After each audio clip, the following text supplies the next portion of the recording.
मनुष्य स्वयं अपने आप को कभी नहीं पहचान पाता सत्यवती, तो वह दूसरों को क्या पहचानेगा। इतिहास तुम्हारी प्रतीक्षा कर रहा है। अब समय आ गया है कि तुम मत्स्यगंधा से योजनगंधा बन जाओ। तुम्हारी सुगंध 10 कोस आगे चलते समय को यह बता दे कि तुम आ रही हो। जय श्री कृष्ण। सनातन धर्म ग्रंथ, जिसके आधार पर हमारे समाज की सामाजिक व्यवस्था और रीति रिवाज का निर्माण किया गया। शादी ब्याह से लेकर जन्म मरण तक की प्रथा इन्हीं धर्म ग्रंथों से प्रभावित है। फिर क्यों इन्हीं धर्म ग्रंथों को दरकिनार कर हमारा पूरा हिंदू सनातन समाज आज जातिवाद की आग में जल रहा है। गीता हो या रामायण, महाभारत ग्रंथ हो या भागवत पुराण, किसी भी ग्रंथ में किसी भी जाति से किसी प्रकार का भेदभाव नहीं दिखाया गया, किंतु इसके विपरीत इन ग्रंथों में हर जाति से एक दूसरे का संबंध अवश्य दिखाया गया। फिर ऐसा क्या हुआ कि इन ग्रंथों को जानने वाले ही सबसे ज्यादा जातिवाद से प्रभावित है।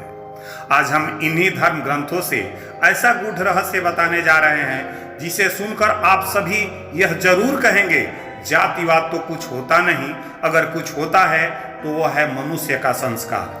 अगर आप हमारे चैनल पर नए हैं तो चैनल को सब्सक्राइब अवश्य कर लें। आप देख रहे हैं ग्रंथ कथा रहस्य।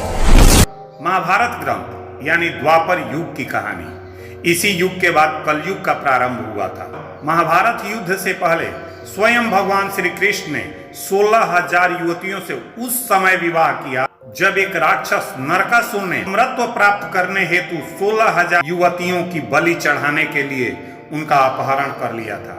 तब भगवान श्री कृष्ण ने नरकासुर को मारकर इन युवतियों को मुक्त कराया, किंतु नरकासुर जैसे अधर्मी राक्षस के पास रहने के कारण इन युवतियों के परिवार वालों ने इन्हें अपनाने से इनकार कर दिया। तब स्वयं भगवान श्री कृष्ण ने हम आपको अपनी रानियों का से विवाह किया, स्थान देने की घोषणा करते हैं। भगवान श्री कृष्ण ने इनमें से किसी युवतियों से उनकी जाति नहीं पूछा था। द्वापर काल में ही राजा शांतनु, जो भरत वंशी राजा थे, इन्होंने भी एक मल्लाह की कन्या सत्यवती से विवाह किया, जिससे भरत वंश आगे बढ़ा। उस समय भी इस क्षत्रिय राजा से मल्लाह की कन्या से विवाह करने पर किसी ने कोई सवाल नहीं किया। आगे चलकर यही मल्लाह की कन्या राजमाता सत्यवती बनी और भरत वंश का विस्तार किया।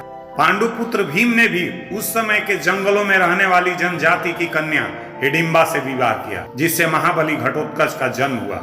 इसी महाबली घटोत्कच के पुत्र बर्बरिक थे, जिन्हें आज भी हम सब खाटू श्याम के नाम से पूजते हैं। इसके साथ ही द्वापर युग से पहले त्रेता युग में भी रामायण के कई प्रसंगों में जातिवाद पर करारा प्रहार किया गया है। एक प्रसंग में जब प्रभु श्री राम अपने छोटे भाई लक्ष्मण के साथ अपनी भार्या सीता की खोज कर रहे थे, तो जंगल में उनकी मुलाकात एक भील जाति की महिला सबरी से होती है, जिसने प्रेम भाव से प्रभु श्री राम को अपना जूठा बेर खिलाती है और प्रभु श्री राम बेहिचक जूठा बेर खा लेते हैं। वेद पुराण में ऐसी अनेक कहानियां हैं जिनमें जातीय भेदभाव का जिक्र भी नहीं है। जब वेद व्यास रचित महाभारत, स्वयं भगवान श्री कृष्ण की कही गई गीता, महर्षि वाल्मीकि रचित रामायण महाकाव्य सहित अन्य ग्रंथों में भी जातीय भेदभाव का जिक्र तक नहीं किया गया, फिर क्यों आज हमारे सत्य सनातन हिंदू समाज के ठेकेदार जातिवाद की आग में झोंक रहे हैं। जब हमारा धर्म ग्रंथ ही जातीय भेदभाव नहीं रखता, तो यह जातीय भेदभाव की प्रथा किसने इस समाज में प्रारंभ की, यह सोचने की बात है। आपको यह जानकारी कैसी लगी कमेंट बॉक्स में लिखकर अवश्य बताएं और अपने दोस्त संजय कुमार पांडे को दीजिए इजाजत। जय श्री कृष्ण।